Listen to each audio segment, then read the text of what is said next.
Hello, I'm Stephen Burston. Join me on a wonderful path of discovery, exploring the rich heritage and fascinating history of Jewish London. Here's a little taster of what's on offer.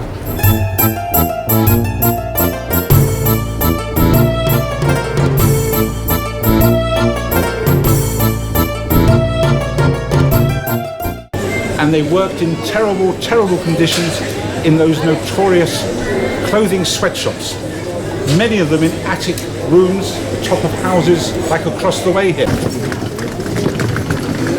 And then the workers went home, and home was one room for children, parents, and grandparents too, very often.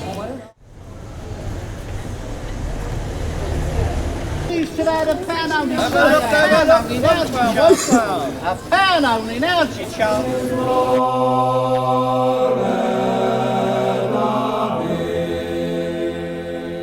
Welcome to the oldest synagogue in Britain.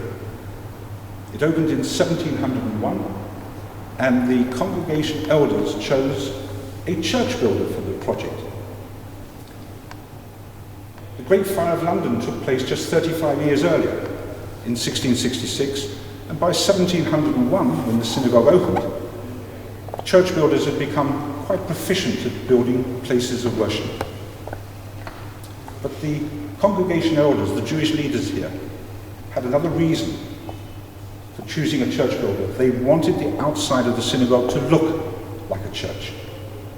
And they wanted this for a very, very good reason.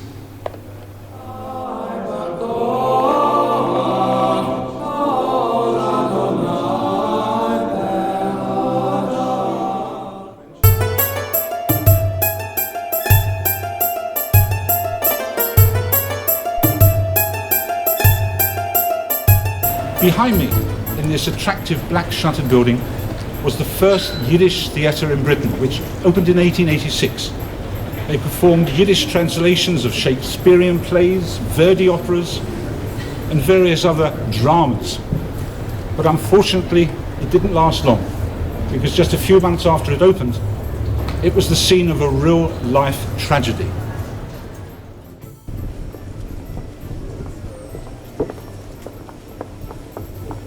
Here at the soup kitchen for the Jewish poor, during those dark, dark years of the Great Depression in the 1920s and 1930s, they served a staggering 5,000 meals a day.